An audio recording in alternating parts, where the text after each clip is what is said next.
Eu acho que a pauta número um hoje deveria ser o impeachment do Lula, no Brasil todo. Acho que a gente deveria sair de São Paulo e tocar essa pauta do impeachment do Lula em todas as cidades do Brasil. Eu estou pontuando isso aqui para provar que o Alexandre de Moraes, ele não é macho. Alexandre de Moraes é um frouxo.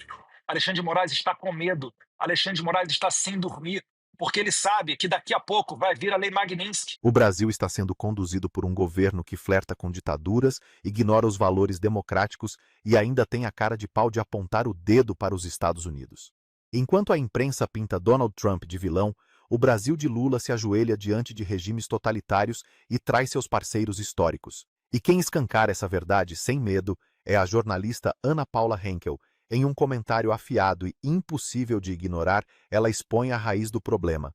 Vamos assistir juntos. O poder de aquisição do americano médio é um poder de aquisição muito, muito alto. E isso é sempre levado em consideração.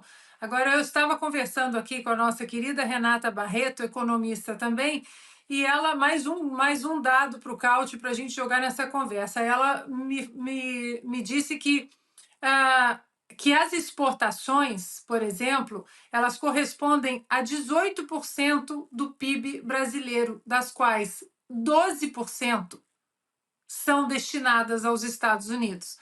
E aí, mais uma vez, nós estamos falando de. A imprensa fica colocando guerra tarifária, essa expressão, né? Como se o Donald Trump fosse apenas um ditador, ele não gosta do Brasil, ele não gosta do país ABC e ele vai simplesmente colocar uma guerra, uma tarifa exorbitante. Nós estamos falando, é claro, da premissa da bilateralidade, ou seja, um país não coloca taxas para exportar para que aquele mesmo país coloque taxas altíssimas. Agora, diante disso tudo, Paula, eu fico aqui me perguntando o que os economistas sérios estão falando nesse momento, os empreendedores, os produtores, porque eu acho que num contexto geral, hoje, do que significa o Brasil, no contexto global da geopolítica, não apenas na, no tabuleiro econômico e tarifário, que agora é o assunto do dia, mas no contexto geral, o Brasil de Lula se alinhando com teocracias, com regimes totalitários, falamos sempre isso aqui. Eu acho que a pauta número um hoje deveria ser o impeachment do Lula, no Brasil todo. Acho que a gente deveria sair de São Paulo e tocar essa pauta do impeachment do Lula em todas as cidades do Brasil. O Brasil não aguenta mais um mês de Luiz Inácio Lula da Silva de aconchego com regimes totalitários nos sofás do mundo. Não dá mais. O Brasil tem laços comerciais, laços de amizade com países livres, com países que enaltecem e protegem as liberdades, sejam elas liberdades religiosas, liberdades econômicas, liberdades sociais, assim como inclusive está na primeira Constituição, na primeira emenda à Constituição americana. Esse Brasil que nós sabíamos que existia, mas que ficava escondido, né? Debaixo de ternos arrumados, de grife, debaixo de discursos pró-mercado, no Lula 1.0, depois no Lula 2.0. Agora, perdeu todas as máscaras. O Lula 3.0 agora saiu do armário, escancarou as portas do armário e declarou para o mundo, não apenas para os americanos, que ele gosta mesmo é de ditador, que ele é amigo de ditador, assim como foi proibido que nós disséssemos em 2022. O desabafo de Ana Paula Henkel é mais que um comentário, é um alerta geopolítico. Ela expõe a hipocrisia da imprensa brasileira ao atacar Trump com narrativas vazias, enquanto ignora a realidade. O Brasil depende fortemente dos Estados Unidos. 12% das exportações brasileiras vão direto para lá. A chamada guerra tarifária, vendida pela mídia, não passa de chantagem ideológica. O comércio internacional é regido pela reciprocidade e não por birra presidencial. O problema é que o Brasil, sob Lula, se afasta de democracias sólidas para se alinhar com teocracias, ditaduras e regimes hostis à liberdade. No próximo vídeo, eu trago para vocês um trecho muito importante de uma entrevista do deputado federal Eduardo Bolsonaro, que diz com todas as letras que nessa ação do Trump, o Lula é literalmente um zero à esquerda e que o foco estará todo concentrado em Alexandre de Moraes, que tem se revelado como o maior problema atual do Ocidente. Confira. Por que o Lula está liderando estratégia para acabar com o dólar americano e criar uma moeda dos BRICS? Onde é que o povo brasileiro é beneficiado disso? Onde é que o povo brasileiro é beneficiado quando ele corre o risco de receber no porto do Rio de Janeiro 2 navios de guerra do Irã envolvidos com terrorismo, já sancionados pelos Estados Unidos? Quando é que o povo brasileiro ganha quando ele vai e usa o avião da FAB, que agora está sem combustível, né, para ir no Peru pegar uma ex-primeira-dama condenada por corrupção? Inclusive, né, eu acho que isso daí ocorreu, tenho muitas suspeitas, mas por conta dela saber muita coisa da vida pregressa do Lula, né, envolvimentos aí na Operação Lava Jato e etc. E isso tudo é que tem que ser levado em consideração.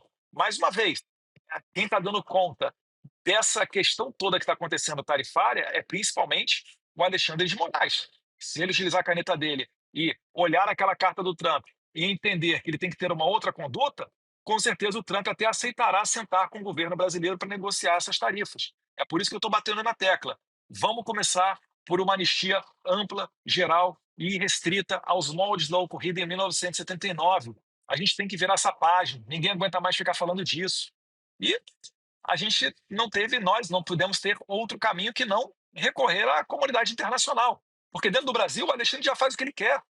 Por que o Bolsonaro está sendo processado dentro do STF se ele já não é mais presidente? Se ele é uma pessoa comum?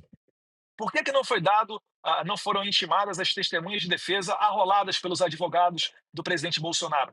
Por que o Alexandre de Moraes está falando que ele vai correr com esse processo, que ele não quer julgar ano que vem porque é ano eleitoral? Por que ele não dá o mesmo rito, por exemplo, do processo do mensalão, do petrolão? Então, essas questões todas, né, como cabe ao próprio Alexandre de Moraes, e ele nunca volta atrás, ele sempre dobra a aposta, coube a nós recorrer aos Estados Unidos. Agora a pergunta que eu faço, prezado Alexandre de Moraes, me endereçando a você, ministro Alexandre de Moraes, aqui Eduardo Bolsonaro, por que o senhor não faz a mesma coisa com o Trump que você fez comigo, que você fez com o Alan dos Santos, que você fez com o Elon Musk? Por que você não coloca o Trump no inquérito das fake news, já que a sua porta-voz extraoficial, lá daquele grande canal de comunicação, está dizendo que o Trump se embasou em fatos falsos para embasar a carta dele de ontem? E por que então você não condena ele à revelia e coloca ele na lista da Interpol, tal qual você quis fazer com o jornalista Paulo Figueiredo? Porque se você é uma pessoa corajosa, Alexandre de Moraes, certamente você não vai ter medo do presidente Trump e vai tratar ele da mesma maneira que você tem tratado nós, brasileiros, que não temos a quem recorrer. Eu estou apontando isso aqui para provar que o Alexandre de Moraes, ele não é macho. Alexandre de Moraes é um frouxo. Alexandre de Moraes está com medo. Alexandre de Moraes está sem dormir, porque ele sabe que daqui a pouco vai vir a Lei Magnitsky. E do jeito que o Trump é, não vai vir só nele. Vai vir pegando, provavelmente, a esposa dele, o Fábio Shor e outros atores da Polícia Federal. Não sei, que agora está tudo na mão do Trump e ele é imprevisível. Talvez venha para cima do PGR. Enfim, agora a bola está do lado deles. O meu conselho é, se vocês querem realmente resolver o problema, ajam rápido. Façam a anistia ampla, geral e restrita. É a dica que eu posso dar. Moraes, nesse momento, está igual a um bicho selvagem que está encurralado, acuado, porém. Ainda assim, ele pode ser muito perigoso e causar mais danos a algum inocente, pois psicopatas são assim, não têm remorso. Comente aqui embaixo o que você achou das análises de Ana Paula Henkel e Eduardo Bolsonaro. Peço que vocês deixem o like no vídeo para continuarmos remando contra o boicote do YouTube. Meu nome é Victor Moreira, seu amigo do canal Endireitei. Verifique a sua inscrição, pois o YouTube está excluindo inscritos de maneira deliberada e eu e você sabemos o porquê, né? Em 2023, o YouTube tirou a nossa monetização e agora eles diminuem o nosso alcance em razão das ordens do Supremo. Deixo o meu abraço para você e continuaremos lutando firmes contra esse estado de coisas estranhas que vivemos. Muito obrigado para você que assistiu o vídeo até aqui e nos vemos no próximo vídeo. Tchau!